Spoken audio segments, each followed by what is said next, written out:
Nursing exam daily questions. Question 1. A nasogastric tube for suction is ordered for a neonate diagnosed with a diaphragmatic hernia.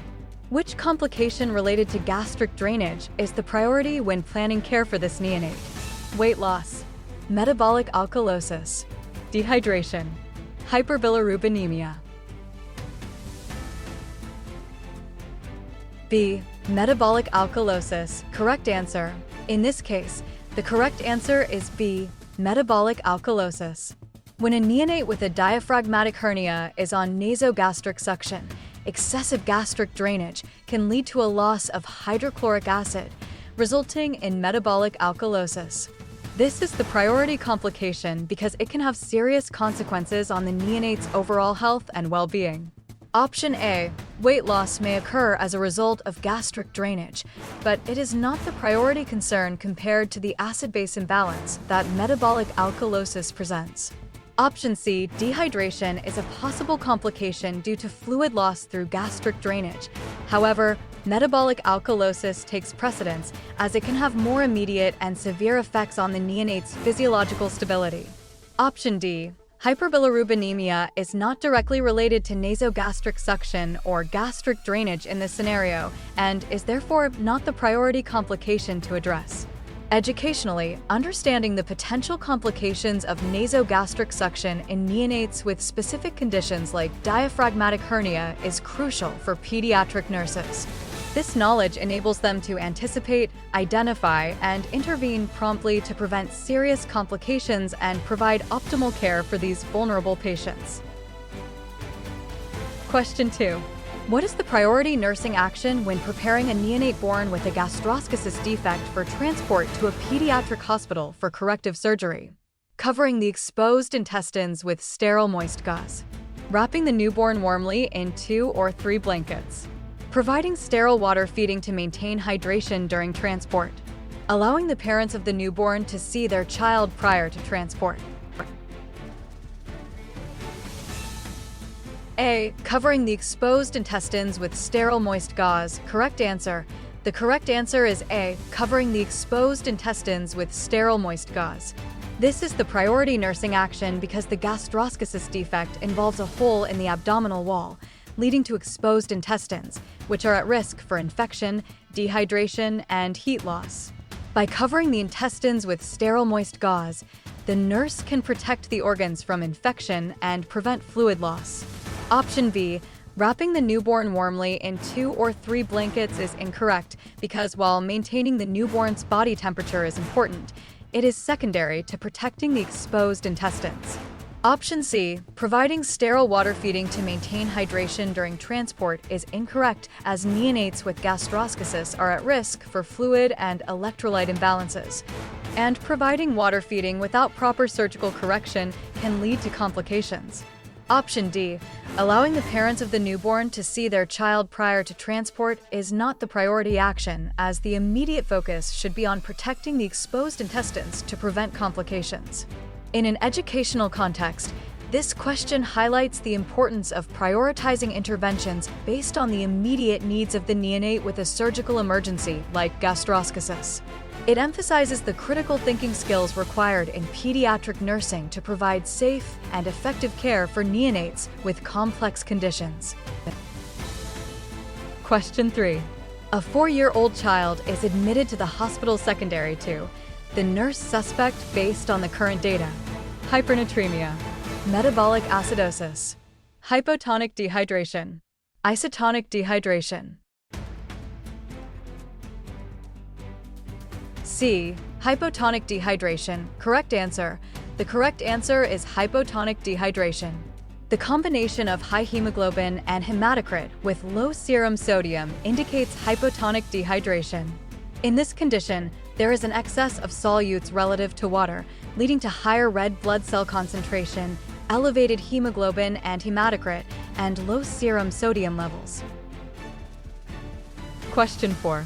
Which parental statement indicates correct understanding of preventive techniques for heat-related illnesses when children exercise? Wearing dark clothing during exercise is not recommended. Water is the preferred fluid for fluid replenishment. During activity, stopping for fluids every 15 to 20 minutes is essential. Hydration should be maintained throughout the exercise session. C. During activity, stopping for fluids every 15 to 20 minutes is essential. Correct answer. In pediatric nursing, understanding preventive techniques for heat-related illnesses in children during exercise is crucial. Option C. During activity, stopping for fluids every 15 to 20 minutes is essential is the correct choice. This statement reflects the importance of frequent hydration breaks to prevent dehydration and heat-related complications in children. During exercise, children are at a higher risk of overheating due to their smaller body mass and higher metabolic rate, making regular fluid intake vital. Option A, wearing dark clothing during exercise is not recommended, is incorrect because dark clothing absorbs more heat, contributing to increased body temperature during physical activity, which can exacerbate the risk of heat-related illnesses. Option B, water is the preferred fluid for fluid replenishment, is partially correct, but it lacks the specificity of timing and frequency emphasized in Option C. Option D, hydration should be maintained throughout the exercise session, is too vague and does not provide clear guidance on the frequency of fluid intake necessary to prevent heat-related issues in children. Educationally, emphasizing the need for regular hydration breaks during exercise sessions helps reinforce the importance of proactive measures in preventing heat-related illnesses in pediatric patients. This knowledge equips pediatric nurses to educate parents and caregivers effectively on best practices to safeguard children's health during physical activity, promoting optimal well-being and safety in pediatric populations. Question 5.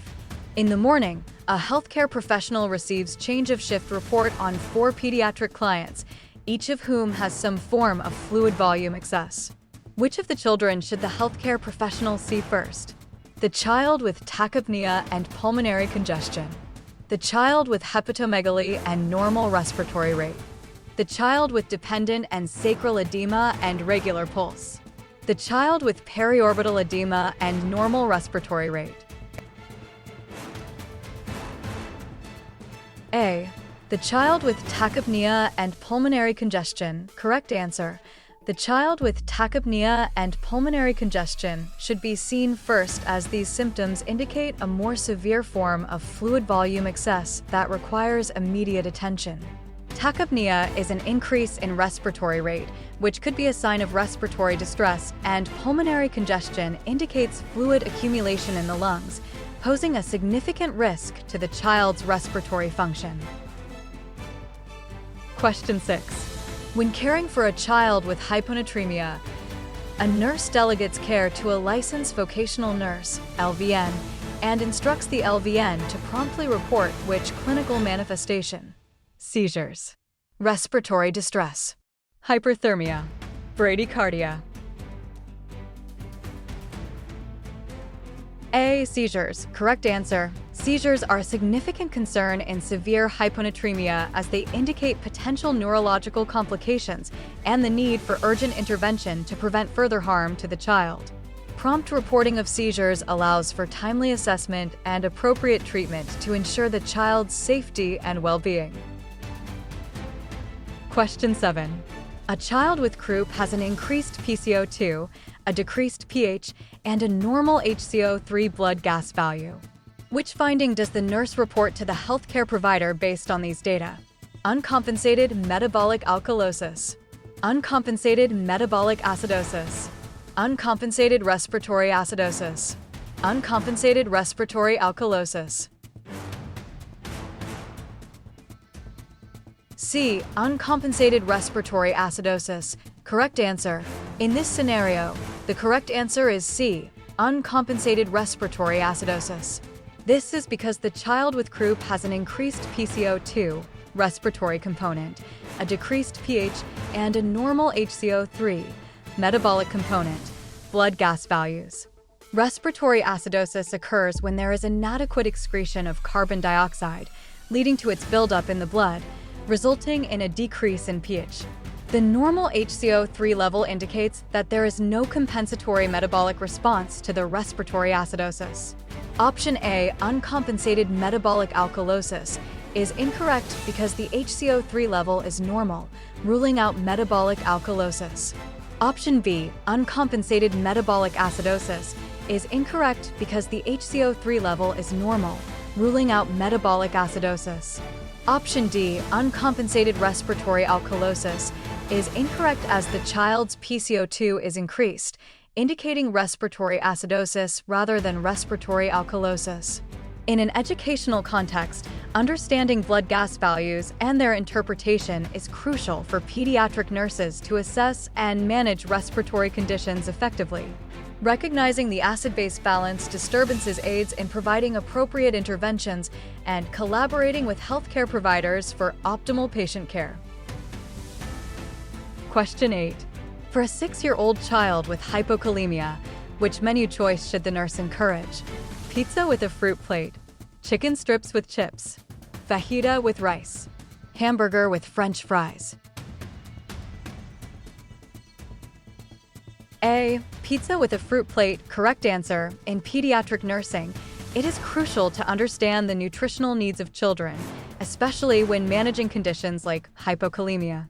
The correct menu choice, A. Pizza with a fruit plate, is the best option for a 6-year-old child with hypokalemia.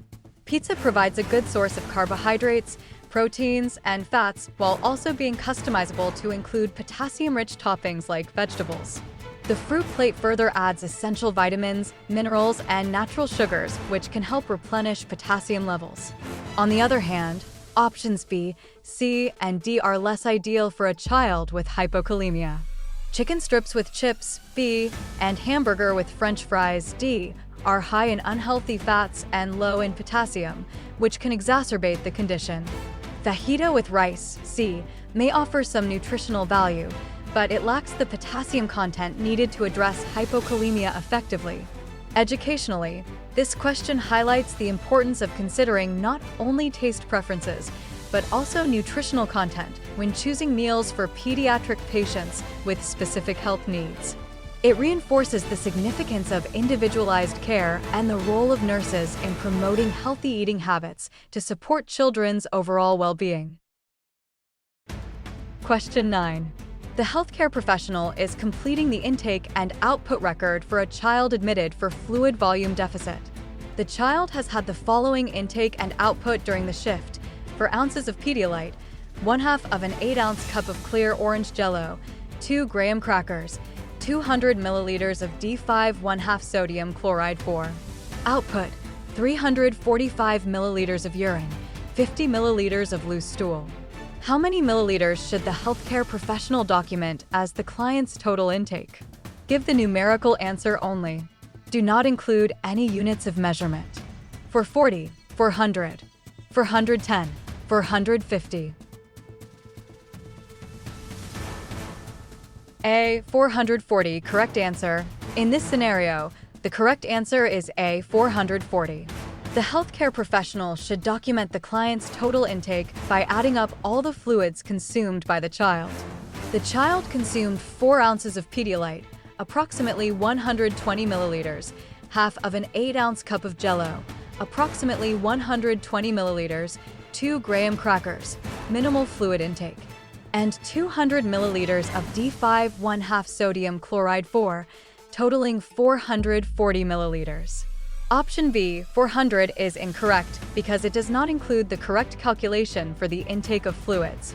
Option C, 410, is also incorrect as it does not account for the full intake. Option D, 450, is incorrect as it overestimates the total intake by including unnecessary calculations. Understanding how to accurately document a child's intake and output is crucial in pediatric nursing to monitor fluid balance, detect dehydration or overhydration, and assess the effectiveness of treatment. It is important for healthcare professionals to be meticulous in their documentation to ensure optimal care for pediatric patients. Question 10. As a result of opioid administration, a child's respirations are slow and shallow. Which should the nurse anticipate when assessing the child's arterial blood gas? Increased PCO2 and respiratory acidosis. Decreased PCO2 and respiratory alkalosis. low pH and low PCO2, high pH and high PCO2. A. Increased PCO2 and respiratory acidosis. Correct answer. When a child's respirations are slow and shallow due to opioid administration, it results in hypoventilation.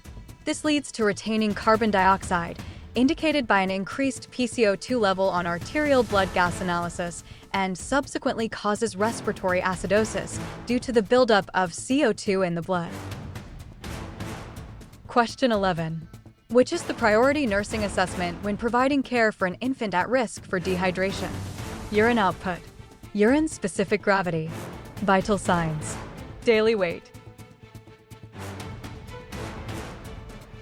D. Daily weight. Correct answer. In pediatric nursing, assessing infants at risk for dehydration requires a comprehensive approach to prioritize care effectively. The correct answer, D. Daily weight, is crucial because infants are more vulnerable to fluid imbalances due to their small size and rapid metabolic rate. Daily weight monitoring in infants can provide early indications of fluid loss or gain, helping to guide timely interventions. Option A. Urine output is important in assessing hydration status, but in infants, it can be variable and may not provide a reliable indicator of dehydration, especially in cases of insensible water loss. Urine-specific gravity, option B, is also a useful indicator, but may not be as practical or sensitive in infants compared to adults. While vital signs, option C, are important in assessing overall health, they may not be as specific indicators of dehydration in infants as changes can be subtle and easily missed. Daily weight monitoring is a more direct and reliable method to detect changes in fluid status in infants. In an educational context, understanding the rationale behind prioritizing daily weight assessment in dehydrated infants is crucial for pediatric nurses to provide safe and effective care. By emphasizing the significance of daily weight monitoring, nurses can proactively identify and manage dehydration in infants, ultimately improving patient outcomes and safety. Question 12. The patient with bipolar disorder is being treated with lithium and has a new prescription for captopril for hypertension. The combination of these two drugs makes which assessment particularly important? Potassium level, lithium level, creatinine level, blood pressure. B. Lithium level. Correct answer. When captopril, an ACE inhibitor, is combined with lithium, it can lead to lithium accumulation. Therefore, monitoring lithium levels is crucial to prevent toxicity. While ACE inhibitors like captopril can cause hyperkalemia, renal insufficiency, and hypotension, the risk of these effects is not increased by the combination of lithium and captopril. Question 13.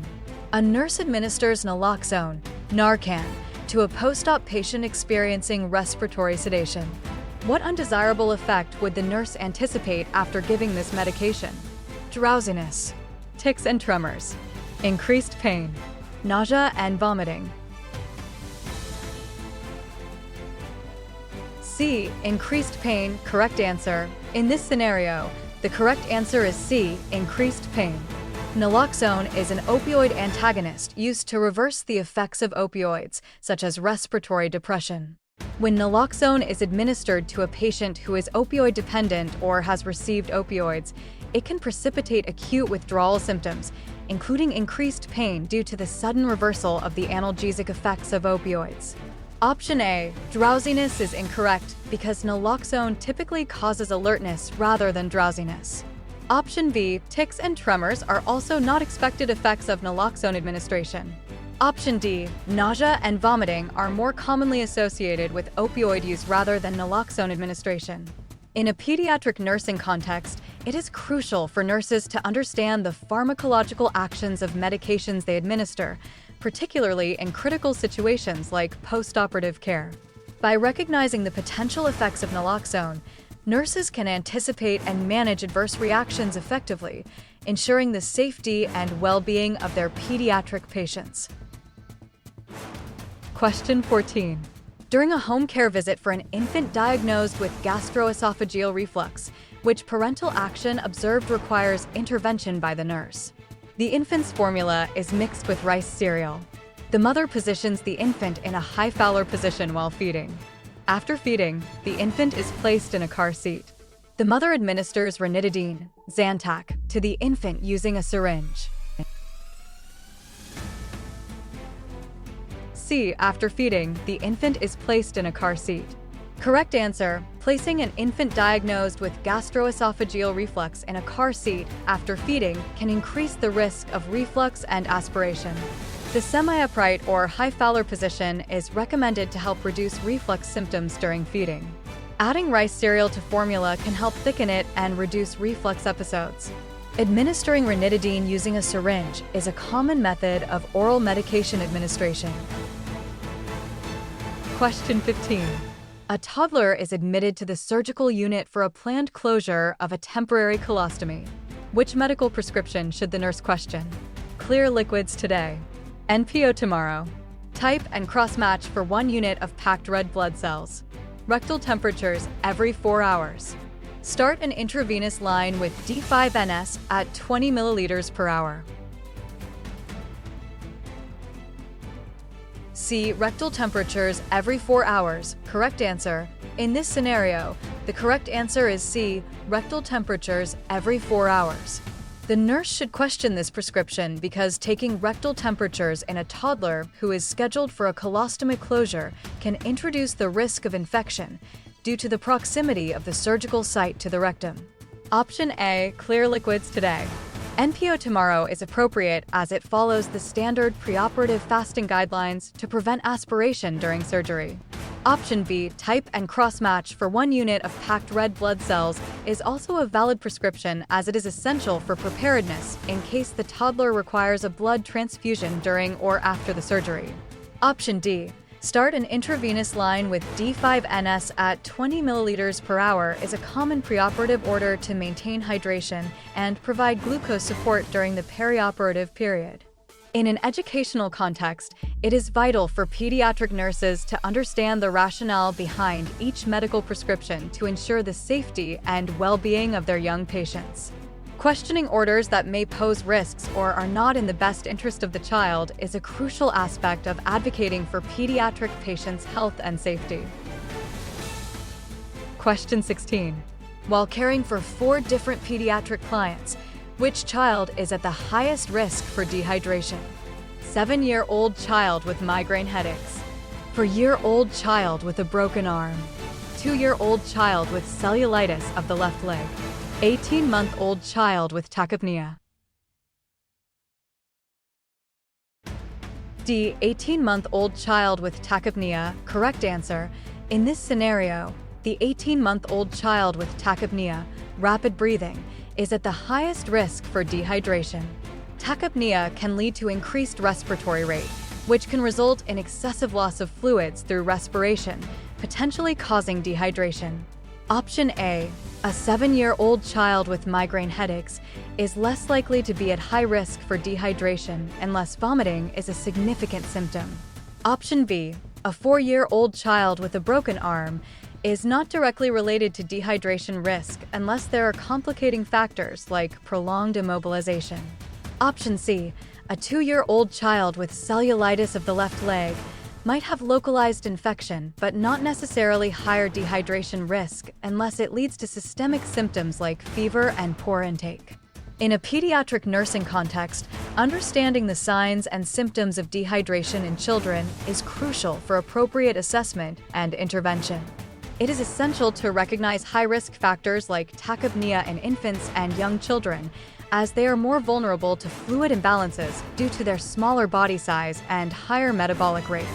Early identification and management of dehydration are vital in pediatric care to prevent complications and promote optimal health outcomes. Question 17. The healthcare provider is assessing an infant brought to the clinic due to diarrhea. The infant is alert but has dry mucous membranes. Which additional assessment data indicates to the healthcare provider that the infant is experiencing an early to moderate stage of dehydration? Bradycardia, tachycardia, increased blood pressure, normal fontanelles. B. Tachycardia. Correct answer. Tachycardia is a common early sign of dehydration in infants, especially when presenting with dry mucous membranes and diarrhea. The increased heart rate is the body's compensatory mechanism to maintain cardiac output in response to dehydration. Bradycardia, increased blood pressure, and normal fontanelles are not typically associated with early to moderate dehydration in infants. Question 18. The healthcare provider is caring for a child on bed rest who has severe edema in the left lower extremity due to blocked lymphatic drainage. Which nursing diagnosis would take priority? Risk for impaired skin integrity. Risk for altered body image. Risk for imbalanced nutrition, less than body requirements. Risk for activity intolerance. A. Risk for impaired skin integrity. Correct answer. The priority nursing diagnosis in this scenario is risk for impaired skin integrity, because severe edema in the left lower extremity can lead to compromised circulation and pressure ulcers, increasing the risk of skin breakdown and infection. Addressing and preventing impaired skin integrity is crucial for the child's overall health and well-being. Question 19. A healthcare provider is planning care for a child with hyperkalemia. Which manifestation associated with the documented hyperkalemia requires immediate intervention by the healthcare provider? Hyperthermia, respiratory distress, seizures, cardiac arrhythmias. D. Cardiac arrhythmias. Correct answer. In hyperkalemia, cardiac arrhythmias are the most critical and life-threatening manifestation that requires immediate intervention. Hyperkalemia can lead to dangerous heart rhythm disturbances, potentially resulting in cardiac arrest. Prompt treatment is essential to stabilize the heart rhythm and prevent life-threatening complications. Question 20. The nurse is expecting the admission of a child with severe isotonic dehydration. Which intravenous fluid prescription does the nurse anticipate for this child? 0.9% normal saline NS. D5 0.2%, 1/4, normal saline. D5W, albumin. A. 0.9% normal saline, NS. Correct answer. In pediatric nursing, understanding fluid and electrolyte balance is crucial for providing safe and effective care. For a child with severe isotonic dehydration, the appropriate intravenous fluid prescription would be 0.9% normal saline, NS, which is isotonic and helps to expand the intravascular volume without causing a shift in fluid balance across the compartments.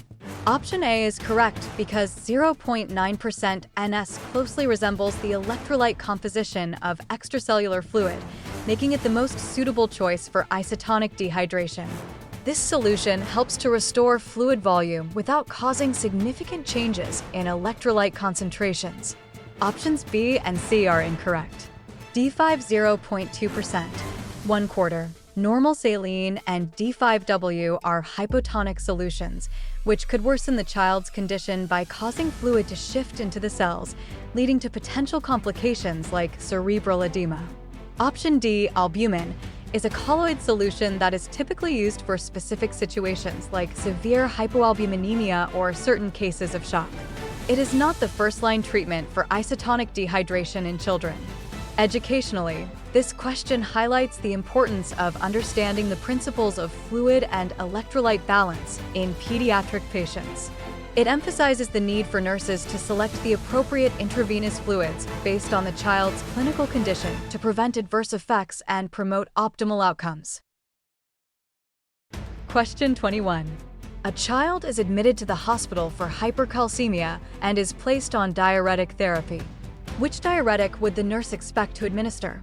Furosemide, Lasix, hydrochlorothiazide, Aquazide, spironolactone, Aldactone, mannitol, Osmotrol. A. Furosemide, Lasix. Correct answer. Furosemide, Lasix, is a loop diuretic that acts on the ascending loop of Henle in the kidney to increase calcium excretion. In the setting of hypercalcemia, where there is an elevated level of calcium in the blood, Furosemide can help promote the elimination of excess calcium through the urine, thereby aiding in the management of hypercalcemia. Question 22. A child is being treated for dehydration with intravenous. The nurse is double-checking the rate the healthcare provider prescribed.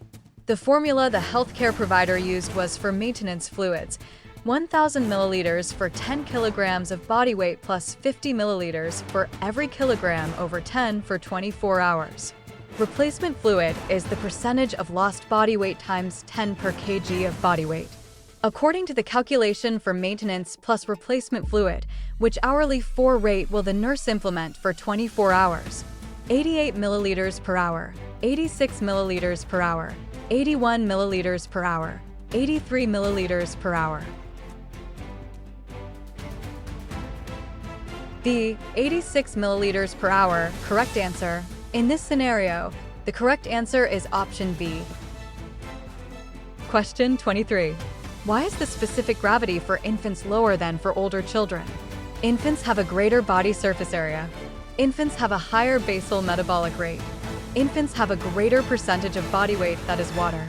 Infants' kidneys are less able to concentrate urine. D. Infants' kidneys are less able to concentrate urine. Correct answer. The correct answer is D. Infants' kidneys are less able to concentrate urine. This is because infants have immature renal systems compared to older children. The developing kidneys of infants are not as efficient at concentrating urine, leading to a lower specific gravity. Option A, infants having a greater body surface area is not directly related to specific gravity, but is more linked to heat regulation and drug absorption. Option B, infants having a higher basal metabolic rate is also not directly related to specific gravity, but refers to the rate at which the body uses energy at rest. Option C, infants having a greater percentage of body weight that is water is partially correct, but does not fully explain the lower specific gravity. While infants do have a higher percentage of body weight as water, the main reason for the lower specific gravity is the immaturity of their kidneys. In an educational context, understanding the differences in renal function between infants and older children is crucial for pediatric nursing. Nurses must be aware of the physiological differences in order to provide appropriate care and monitor the hydration status of infants effectively. This knowledge helps in assessing and managing fluid balance and kidney function in pediatric patients. Question 24. A patient is prescribed lisinopril as part of the treatment plan for heart failure. Which finding indicates the patient is experiencing the therapeutic effect of this drug? #error. Potassium level of 3.5 milliequivalent/L. Crackles in the lungs are no longer heard. Jugular vein distension. C. Crackles in the lungs are no longer heard. Correct answer. Because ACE inhibitors promote venous dilation, they provide the therapeutic effect of reducing pulmonary congestion and peripheral edema. Absence of previously heard crackles would be an indicator of effectiveness. Edema and jugular vein distension are manifestations of heart failure. A potassium level of 3.5 is a normal value. Question 25. The nurse is preparing to administer a daily dose of digoxin. What is the priority nursing intervention? Analyze HR and rhythm. Assess for Hohmann's sign. Check BP. Palpate the pedal pulses. A. Analyze HR and rhythm. Correct answer. In pediatric nursing, administering medications like digoxin requires a thorough understanding of the drug's effects on the body, especially the cardiovascular system. The priority nursing intervention before administering digoxin is to analyze the heart rate and rhythm. This is crucial because digoxin is a cardiac glycoside that primarily affects the heart, and a change in heart rate or rhythm could indicate toxicity, which requires immediate intervention. Assessing for Hohmann's sign, option B, is not relevant in the context of administering digoxin, as it is a sign of deep vein thrombosis, unrelated to this medication. Checking blood pressure, option C, and palpating pedal pulses, option D, are important assessments, but are not the priority before administering digoxin to a pediatric patient. Educationally, understanding the rationale behind prioritizing assessments before administering specific medications enhances a nurse's clinical judgment and ensures safe and effective care for pediatric patients. It emphasizes the importance of focusing on assessments directly related to the medication's potential effects, thereby preventing adverse outcomes.